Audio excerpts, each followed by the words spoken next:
എന്നെ ഒന്നും കിടത്തി ഉറക്കിയിട്ടില്ല.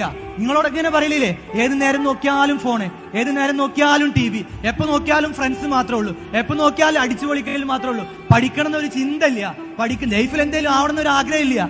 ഈ പറഞ്ഞ് പിന്നാലെ നടക്കുന്ന പാരന്റ്സിനെ ലൈഫിൽ നമ്മൾ തിരിച്ചറിയുന്ന ഒരു മൊമെന്റ് വരും.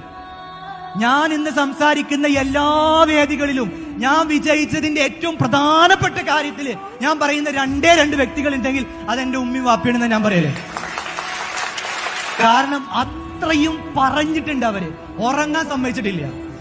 കടന്നുറങ്ങുന്ന ഉറക്കത്തിൽ കൂടെ കിടക്കുമ്പോൾ പോലും ലൈഫിൽ എന്തെങ്കിലും ആവണം, എവിടെങ്കിലും എത്തണം, എന്തെങ്കിലും നേടണം എന്ന് പറഞ്ഞുകൊണ്ടേയിരിക്കും. എത്ര എതിർപ്പുകൾ നമ്മളടുത്ത് ഉണ്ടായാലും നമ്മളിങ്ങനെ പറയും, നിങ്ങൾക്ക് ഒരു നേരം സ്വയം തരൂല, എന്ത് വീടാണിത്, എന്ത് പ്രശ്നമാണിത്, നമ്മളെ മക്കൾ പറഞ്ഞുകൊണ്ടേയിരിക്കും. നിങ്ങൾ മനസ്സിലാക്കുക, എന്തായാലും മക്കൾ ഈ പ്രായത്തിൽ ഇതിങ്ങനെ പറയുമ്പോ നമ്മളോട് എതിർപ്പ് പറഞ്ഞുകൊണ്ടേയിരിക്കും. ഞാനും പറഞ്ഞിട്ടുണ്ട്, വയറ് നിറച്ച്. ഉമ്മടക്കം തിരിച്ചു പറഞ്ഞ മറുപടികൾക്ക് ഇന്ന് ഞാനിങ്ങനെ ക്ഷമ ചോദിച്ചുകൊണ്ടേയിരിക്കുകയാണ്. കാരണം ആ പ്രായത്തിൽ നമുക്ക് എൻജോയ് ചെയ്യാ, എന്റർടൈൻ ചെയ്യാ, എപ്പോഴും പഠിക്കാൻ പറയാന്നൊക്കെ പറഞ്ഞു കഴിഞ്ഞാൽ ഭയങ്കര വെറുപ്പുള്ള ആലേ. പക്ഷെ വൺ ഡേ വരുമ്പോ നമ്മൾ മനസ്സിലാക്കും,